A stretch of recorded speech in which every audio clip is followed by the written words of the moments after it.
ಇದುವರೆಗೆ ಈ ರಾಜ್ಯದಲ್ಲಿ ಈ ಎಸ್ಐಟಿ ತನಿಖೆಗಳು ಮತ್ತೊಂದು ತನಿಖೆಗಳು ನಡೆಸಿ ದೇವೇಗೌಡರು ಕುಟುಂಬವನ್ನು ಮುಗಿಸ್ಲಿಕ್ಕೆ ಯಶಸ್ವಿ ಆಗಿದ್ದಾರೋ ಹೊರತು ಮುಗಿಸ್ಬೇಕು ಅಂತ ಇನ್ ಯಾವ ತನಿಖೆಗಳು ಈ ರಾಜ್ಯದಲ್ಲಿ ತಾರ್ಕಿಕ ತಂದಿದ್ದಾರ?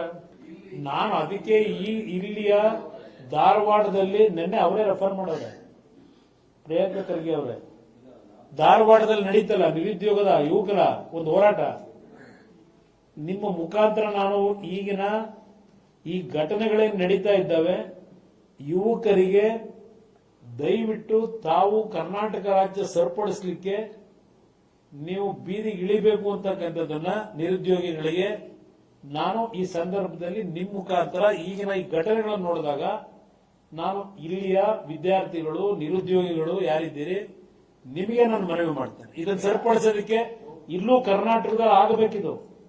ಯಾಕೆ ಮೌನವಾಗವ್ರೆ ಜನ ಈಗ ಯುವಕರು? ನಾನು ಮನವಿ ಮಾಡ್ತೇನೆ.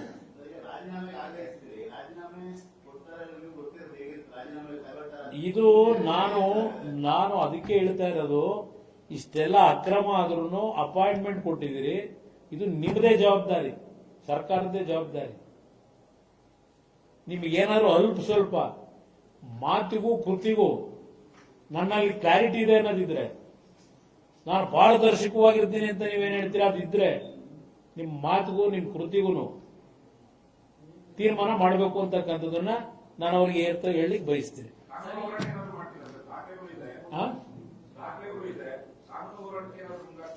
ಈಗಾಗಲೇ ಅಪಾಯಿಂಟ್ಮೆಂಟ್ ಕೊಟ್ಟವರಲ್ಲ, ಕಾನೂನಲ್ಲಿ ಕೆಲವು ತೀರ್ಪು ಕೊಟ್ಟರು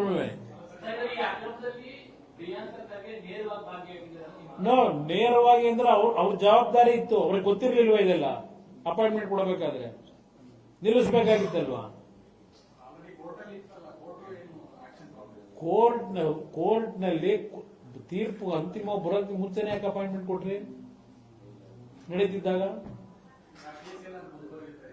ಅಲ್ಲ ನೋಡೋಣ ಏನ್ ಮಾಡ್ತಾರೆ ಅವ್ರ ಗಮನಕ್ಕೆ, ಸರ್ಕಾರದ ಗಮನಕ್ಕೆ ತರ್ತೀನಿ ನಡೆದಿದ್ದೀರಪ್ಪ, ಇದೇನ್ ತೀರ್ಮಾನ ಮಾಡಬೇಕು, ಕೋರ್ಟ್ ಏನ್ ಹೇಳಿದೆ, ಸಬ್ಜೆಕ್ಟ್ ಕೆಲವೆಲ್ಲ ಹೇಳೋರಲ್ವಾ? ಇಷ್ಟೆಲ್ಲ ಆದ್ಮೇಲೆ ಇಷ್ಟೆಲ್ಲ ರಿಪೋರ್ಟ್ ಕೊಟ್ಮೇಲೆ ಮಾಡಿ ಈ ರಿಪೋರ್ಟ್ ಯಾಕೆ ಮಾಡಿಸ್ತೀರಿ? ಕಸದ್ಬುಟ್ಟಿಗೆ ಈ ರಿಪೋರ್ಟ್ಗಳನ್ನ ಮಾಡಿಸೋದು ನೋಡಿದ್ವಲ್ಲ, ಹಲವಾರು ರಿಪೋರ್ಟ್ಗಳು ಏನಾದವು. ಇದನ್ನೇ ಕೋರ್ಟ್ ನಲ್ಲಿ ಹೇಳ್ತಾರೆ. ಅದಕ್ಕೆ ನಾನು ಓದದ್ನಲ್ಲ, ಸಿಬಿಐ ಅಡ್ವೊಕೇಟ್ ನೆಕ್ಸ್ಟ್ ಇಯರ್ಗೆ ಬರಬೇಕು, ಅವ್ರಿಗೆ ನೋಟಿಸ್ ಕೊಡಿ, ಅವ್ರಿಗೂ ಬರಕ್ ಹೇಳಿ ಅಂತ ಹೇಳಿ ಆದೇಶ ಮಾಡುತ್ತೆ ಕೋರ್ಟ್ ಅಲ್ಲಿ. ಇದು ಸಿಬಿಐ ಫಿಟ್ ಕೇಸ್ ಇದು ಕೊಡಬೇಕು ಅಂತ ಹೇಳಿ ನಾನು ಹೇಳ್ತಿರೋದಲ್ಲ, ಕೋರ್ಟ್ ರೆಫರ್ ಮಾಡಿರೋದು ಇದನ್ನ. ಆ ಹುಡುಗರ ಪರವಾಗಿ ಎಲ್ಲರೂ ಹೇಳ್ತಾರೆ ಸಿಬಿಐ ಕೊಟ್ಬಿಡಿ ಅಂತ.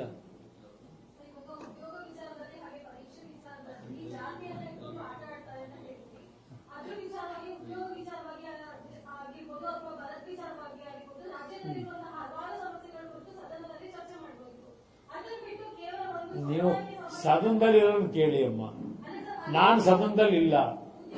ಈಗ ಸದನದಲ್ಲಿ ಇರೋದು ಶಾಸಕರುಗಳು ಮಂತ್ರಿಗಳು, ಅವ್ರನ್ನ ಕೇಳಿ. ನಾನು ಕೇಳಿದ್ರೆ ನಾನೇನು ಹೇಳಿ, ನಾನಿದ್ದಿದ್ರೆ ನಮ್ಮ ಸಬ್ಜೆಕ್ಟೇ ಬೇರೆ ಇರ್ತಿತ್ತು.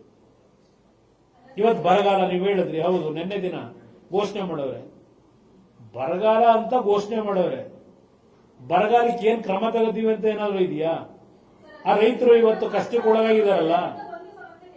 ನೋಡಿ ಮೇಡಮ್, ಇವತ್ತು ಒಂದು ಸಬ್ಜೆಕ್ಟ್ ಹೇಳ್ತಾ ಇದ್ದೀನಿ ಕೆಪಿಎಸ್ಸಿದು, ಇನ್ನೊಂದು 3-4 ದಿವಸ ಬಿಟ್ಟು ಇನ್ನೊಂದು ಸಬ್ಜೆಕ್ಟ್ ಡೀಟೇಲೇ ಹೇಳ್ತೀನಿ ಮುಂದೆ. ನಾನು ಆ ಕೆಲಸ ಮಾಡಬಹುದು ಜನಕ್ಕೆ ಎಚ್ಚರಿಸ್ತಕ್ಕಂಥದ್ದಕ್ಕೆ. ನನ್ನ ಡ್ಯೂಟಿ ಏನ್ ಮಾಡಬೇಕು,